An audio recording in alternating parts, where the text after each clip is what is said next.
Welcome. In front of me I have the NOKIA G50, and today I'll go over unboxing along with a quick overview of this device. So let's just pop it open. Just a quick little seal right here, and we should be able to get straight to it. I guess you might want to watch out. Packaging is the most flimsiest thing I have ever seen, as you can probably see right here. Right under you have the actual phone. Let's just pop it out. This phone is a little bit more chunky than I would have expected. Damn, that's a real chunkers there. Right here, nothing apart from the little SIM eject tool, paperwork, charger, and cable. Let's see, cable Type C. So good. Oh my goodness, that has to be the cheapest feeling charger I have ever seen. Okay, so that's basically all we get in the box. Let's move over to the phone itself. Can I push it out? Nope, I think I have to literally peel it all around.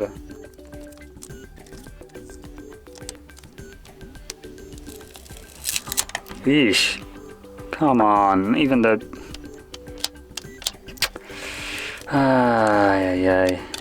The unboxing experience is lackluster.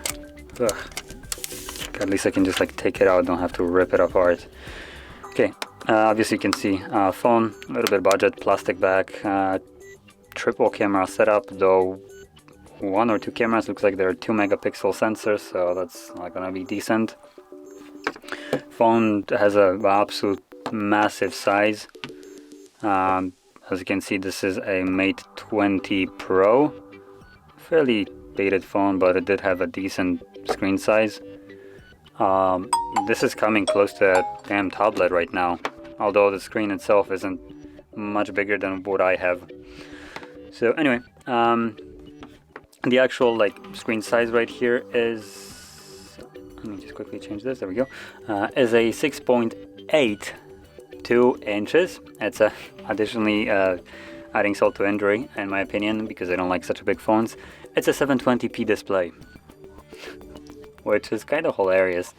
So this puts it at 250 pixels per inch, and for the people that actually have a decent eyesight, you will most likely see pixelations on the screen, just because it's such a low resolution for such a huge display.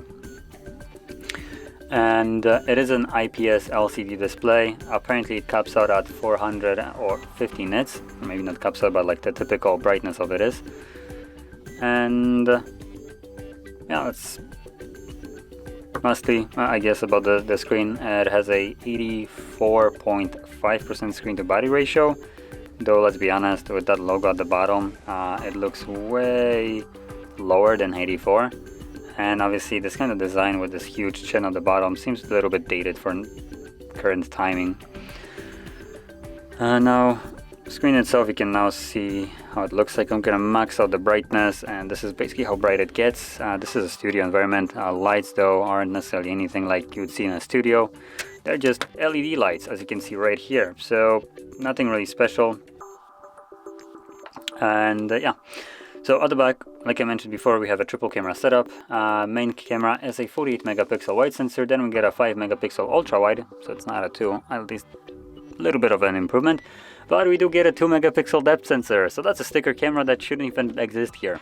And the reason why I'm saying that is because usually this camera is being used for photos like portrait mode, to basically just separate subject from the background and create this bokeh effect. But in portrait modes, that almost never works, especially on the budget phones. It will, if you look closely, for instance, around hairs or just the edges, for instance, when you have background and then you have the figure, it will have this unnaturally blurred areas where it sometimes just cuts into someone's hairline or stuff like that, and it just looks hideous. It literally breaks the photo. So yeah, 2 megapixel depth sensor, don't use it. It will only provide more annoyance rather than benefit. And moving on, with this device we get a Snapdragon 480. It's a 5G Snapdragon, so you do have that 5G connectivity. We have two versions of the device, 64 gig and 128 gig storage. Depending on which one you go with, you will also have different RAM storages. So the lower one has 4 gigs while the 120 has 6 gigs RAM. So 4 and 6 for mid-range device like this one, I think should be enough. I'll probably still go for the 6 just to have that extra leeway, but I think 4 for majority of the people that don't really multitask should be fine. And additionally, if that 4 GB of RAM is sufficient enough for you, but you need more storage, you do have the option to actually expand it further. So let me just grab the little tool right here, find a tray which looks to be on the left side. And as you can see, you have space for SIM card and SD card. So you can expand it further.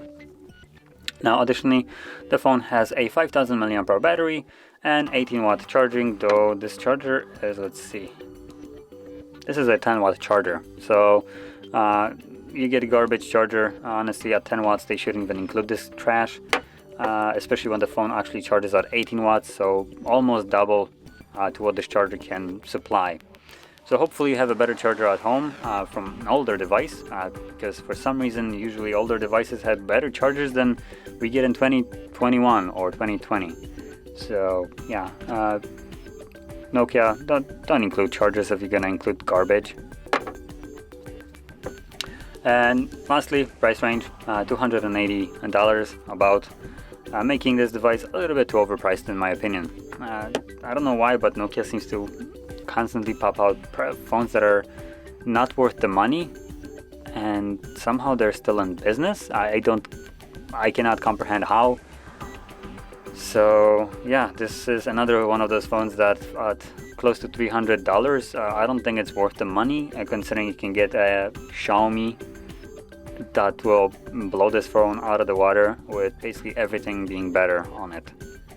So yeah, now obviously this phone is massive, and if you're looking for just the screen size itself, yes, this is a decent device, but screen size alone, in my opinion, isn't a factor to basically like determine if you're gonna buy the phone or not, especially when it comes at 720p, a resolution that is so small that I wouldn't even want to put it at like this size of a display.